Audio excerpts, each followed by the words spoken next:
Everyone, this is माही और आज मैं एक्सप्लेन करने जा रही हूँ इंग्लिश का चैप्टर 3 द होम कमिंग, जिसके लेखक है हमारे Rabindranath Tagore. So let's start the story. The homecoming story Phatik Chakravarti के अराउंड घूमती है, जो एक 14 साल का मिस्टीरियस लड़का है। फातिक थोड़ा रेस्टलेस और नॉटी नेचर का है, बट दिल का बुरा नहीं।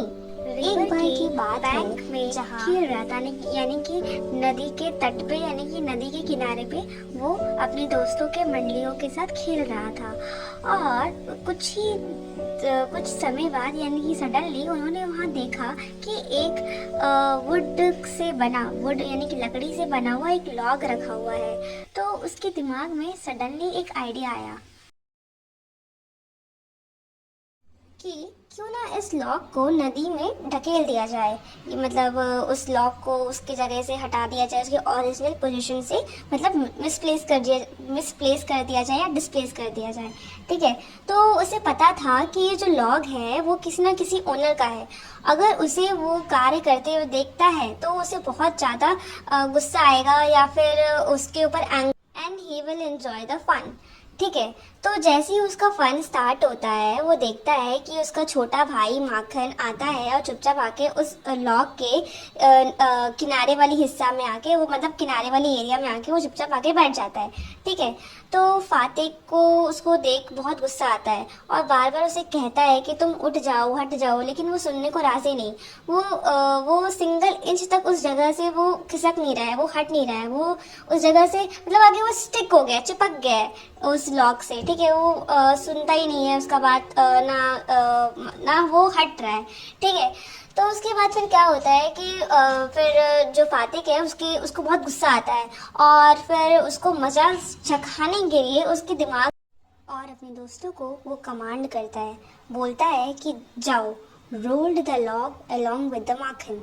तो उसके सारे दोस्त उसकी बात सुनते हैं और जाके उस लॉग को गोल गोल एक साथ घुमा देते हैं। ठीक है, जिससे क्या होता है कि जो माखन है उसको चोट लग जाती है, तो वो गिर जाता है। फिर वो उठता है और बहुत गुस्से से उसकी तरफ मूव करता है, मतलब फातिक की तरफ जाता है और उसके फेस में स्क्रैच करता है, उसको किक करता है, उसको पुश करता है, उसको स्लैप करता है।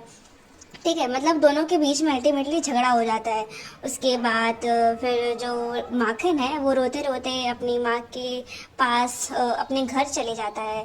ठीक है, और जो फातिक है वो चुपचाप वो उदास चेहरा लेकर वो नदी के किनारे वहाँ पर बैठकर अपना मुंह कान धोने लगा। मतलब वो मड़ी मड़ी हो गया था ना, क्योंकि जब लड़ते वक्त वहाँ पर वो जगह था वो बहुत ही मतलब सॉइल था, मड था, तो जिसके कारण उसके मुंह कान हाथ पैर गंदे हो गए थे, जिससे वो पानी से धो रहा था। फिर कुछ देर बाद बैठकर वहाँ पर वो ग्रासेस खाने लगा, ग्रासेस के ब्लेड को वो पिक करके चबाने लगा। तो कुछ देर बाद वो देखता है कि एक नाव में एक आदमी जो ग्रे हेयर्ड है और वो आ रहा था उसकी तरफ। ठीक है, तो उसकी नाव वहीं पर बाजू में लगती है और उसकी तरफ वो आता है और उससे पूछता है, वो इंसान जो भी व्यक्ति है वो उसकी तरफ आता है और उससे पूछता है कि क्या तुम चक्रवर्ती के हाउस का लोकेशन जानते हो?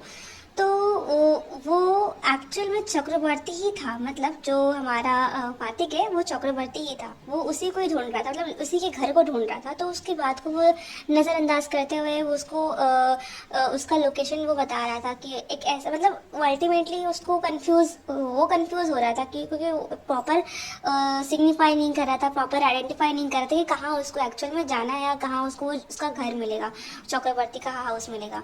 ठीक है, तो फिर वो कंफ्यूज हो गया। फिर से वो इंसान पूछता है उससे कि क्या तुम अच्छे से बता सकते हो? तो जो फातिक है वो फिर वो बोलता है बहुत गुस्से से, बहुत ही रूडली बिहेव करके बोलता है कि जाओ खुद से ढूंढ लो। तो फिर उसके बाद फातिक वहाँ से उठता है और टहलते टहलते अपने घर आ पहुँचता है, और घर में आके देखता है कि उसकी माँ उसके भाई के साथ मतलब गुस्से से खड़ी है और उन दोनों उसका ही इंतज़ार कर रहे होते हैं। तो फिर उसकी माँ पूछती है बड़े गुस्से से कि and Phatik wouldn't bear the injustice any longer, और वो बहुत ही गुस्से से माखन की तरफ जाता है और उसको जोर से बीट करता है, हिट करता है। और क्योंकि जो माखन है वो माँ से झूठ बोल रहा है। अगर हम एक्चुअल में ओवरऑल इस कहानी में देखा जाए कि जो गलती है वो फातिक की नहीं बल्कि माखन की है, क्योंकि माखन वही क्या बोलते हैं उसके खेल में दाल में ऐसा तिनका बन के आया और वहाँ पर आके बैठ गया। क्योंकि माखन फातिक तो बोल ही रहा था माखन को कि चुपचाप वहाँ से हट जाए, चुपचाप वहाँ से हट जाए। वो उसकी बात को ही नज़रअंदाज कर रहा था, वो इग्नोर कर रहा था, इसलिए वो एट दी एंड उसको कुछ नहीं मिला तो उसको वो गिरा दिया, उसको अपने खेल से हटाने के लिए। ठीक है, लेकिन वो कहाँ माँ समझे, और वो चुपचाप रोते रोते झगड़ा होने के बाद माँ के पास आ गया और सारा। तो जैसे ही सिनेरियो चल ही रहा था तो मदर का फेशियल एक्सप्रेशन इंस्टेंटली चेंज हुआ, from anger change to surprise. और क्योंकि उन्होंने बहुत दिनों बाद अपने भाई विशंबर को देखा, mother welcome him in his home. और फातिक देखता है इस विशंबर की आंखों पर और उसको फेस को देख के उसे कुछ याद आता है कि यही व्यक्ति थे जो मुझसे किसी घर का लोकेशन पूछ रहा था, तो जिनसे वो बहुत ही ज़्यादा रूडली बात भी किया। तो ये उसे याद आया, इंस्टेंटली रिमेंबर किया, रिवाइव किया, रिकॉल किया। ठीक है, तो फिर फातिक को इसका बहुत ही ज़्यादा शर्मिंदगी और से उसकी नज़रें नीचे झुक गई। ठीक है, फिर विशंबर अपने दोनों ही भांजे से मिलता है और अच्छे से बात करता है और 2 दिन ऐसे ही बहुत अच्छे से बीत गई। ठीक है, तो फिर विशंबर पूछता है कि कैसे चल रही है इन दोनों की पढ़ाई। तो mother started comparing two child, कि वो कहती है कि फातिक के बारे में कि फातिक बहुत मिस्टीरियस है, वाइल्ड है, डिसोबीडियंट है, बातें वो सुनता नहीं है, बहुत ही लेजी है, पढ़ाई भी बहुत वीक है। और जब माखन की बात आती है तो बड़ा अच्छा बोलती है, कहती है कि मेरा बेटा तो वो सोना जैसा अच्छा है, अच्छा मतलब एज गुड एज गोल्ड। और बहुत ही शांत स्वभाव का है और बहुत ही इनोसेंट है, बहुत ही ओबीडियंट है, वेल बिहेवियर है, क्वाइट है। ठीक है, और he was fond of reading and he was a young philosopher. तो बहुत अच्छा बताती है। तो विशंबर फातिक के कंडीशन को नज़र में देखते हुए वो एक डिसीजन करते हैं कि और अपनी बहन से पूछते हैं और बोलते हैं कि क्या तुम फातिक को मेरे हवाले कर दो, यानी कि उसकी रिस्पॉन्सिबिलिटीज़ मुझे दे दो, मैं संभालूंगा, मैं उसको अपने सिटी एरिया में ले जाऊंगा, यानी कि कोलकाता ले जाऊंगा, वहाँ पढ़ाऊंगा लिखाऊंगा, तो शायद इसकी कंडीशन में कुछ सुधार आ जाए। और फातिक की जो मदर है वो एक विडो थी, मतलब वो उसके पति का देहांत हो गया था और इसी कारणवश जो उसका भाई है विशंबर उसे मिलने आया था, क्योंकि बहुत दिन भी हो गया था और उससे मुलाकात भी नहीं हुई थी। ठीक है, तो फातिक की मदर ने बहुत सोची और वो हिचकिचाई भी कि वो जो उसका बेटा फातिक उससे दूर हो जाएगा, लेकिन वो अंदर से कहीं ना कहीं खुश भी थी कि चलो फातिक से रेड ऑफ हो जाएगा, उसका रिस्पॉन्सिबिलिटीज़ कम होगा, मतलब इसके लिए उसका रिस्पॉन्सिबिलिटी कम होगा। और रेड ऑफ क्योंकि उसे डर था कहीं ना कहीं कि फातिक कहीं गुस्से में लड़ाई में माखन का कहीं सर ना फोड़ दे, क्योंकि वो बहुत ज़्यादा कहीं ना कहीं माखन के लिए ना बहुत ज़्यादा पॉजिटिव थी। और फातिक को जैसे ये खबर मिलती है तो फातिक बहुत खुश हो जाता है, क्योंकि वो उसको लेता है as a part of adventure कि वो कोलकाता जाएगा तो खूब खेलेगा, खूब मज़े करेगा और बहुत जगह घूमेगा, खेलेगा कूदेगा, नए दोस्त बनाएगा और कॉपी किताब भी पढ़ेगा। तो वो बहुत खुश था। ठीक है, और फिर वो कोलकाता अपने मामा के साथ अपने मतलब कोलकाता वाले, तो फाइनली फातिक अपने अंकल यानी कि मामा के साथ कलकत्ता में आ पहुंचा और उसे देखते ही आंट यानी कि उसकी मामी को बहुत नाखुश हुई।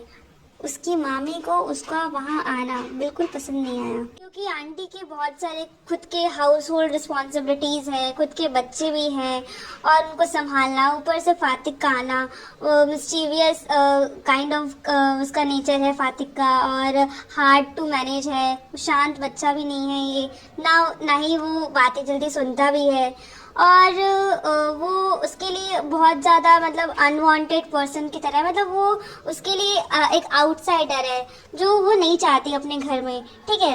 और वो ये भी बताती है कि जो उसकी आंटी है कि जो फातिक के विलेज हैबिट्स और उसके रेस्टलेस नेचर जो है वो फिट नहीं होते सिटी होम में, ठीक है। तो अल्टीमेटली जो आंटी है वो फातिक को नहीं चाहती अपने घर में। वो बहुत ही ज़्यादा मतलब रूडली बिहेवियर करती है, कोई प्यार नहीं शो करती अपने बच्चों के तरह, अपने बच्चों को जो प्यार दिया करती थी।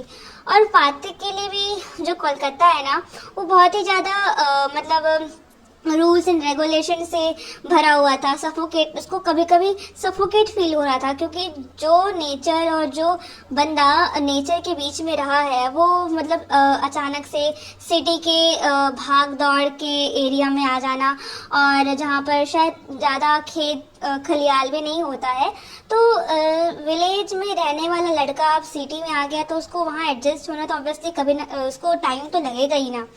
तो वैसे ही मतलब अल्टीमेटली जो फातिक है ना, उसको वो जगह भी पसंद नहीं आ रहा था, क्योंकि अब उसको कोई शायद प्यार नहीं करता था और वो बहुत ज़्यादा वहाँ से सफोकेटेड फील कर रहा था, ठीक है। तो वो बार बार कहता अपने अंकल को कि कब मेरी मतलब छुट्टी। तो फातिक को school, city life, strict rule सब टफ लगता है। घर की उसे बहुत याद आती है, माँ का प्यार और अपनी फ्रीडम सब ही उसको याद आती है। उसके दोस्त, उसके मतलब वहाँ पर खेलना और पतंग उड़ाना, बहुत नदी में बैठना, वहाँ के ग्रासेस को वहाँ से पिक करके चबाना, वो सब सारी उसकी यादें, सारी मेमोरीज, सब कुछ वो रिवाइव करता है, रिकॉल करता है और सब उसको याद आती है। धीरे धीरे वो होम से खो जाता है और एक बार की बात है, बारिश में वो भटकते भटकते या भटकने की वजह से फातिक बीमार हो जाता है। जब उसकी मदर कोलकाता से आती है, फातिक इमोशनली टच हो जाता है अपनी माँ को देखकर। वो कहता है, वो बार बार अपनी ज़ुबान से मतलब बहुत ज़्यादा वो वीक हो गया था, क्योंकि वो बारिश में बहुत ज़्यादा भीग गया था और उसको मतलब वो रात भर नहीं मिल रहा था, ठीक है, रात भर नहीं मिल रहा था। और फिर एट द एंड जो उसके अंकल है उसने पुलिस से उसको ढूंढवाया, और फिर जो पुलिस है वो सुबह से घुमा हुआ बच्चा डायरेक्टली वो शायद रात को या एक दिन के बाद वापस आया। तो बहुत ज़्यादा वो गीला हो गया था, पूरा मड़ी हो गया था, वहाँ के कीचड़ में वो पड़ा हुआ था कहीं पर, ठीक है। तो उसके बाद वो एक ही चीज़ उसकी ज़ुबान कह रही थी कि उसे घर जाना है, उसे अपनी माँ के पास जाना है। तो वो जैसे उसकी माँ आती है तो वो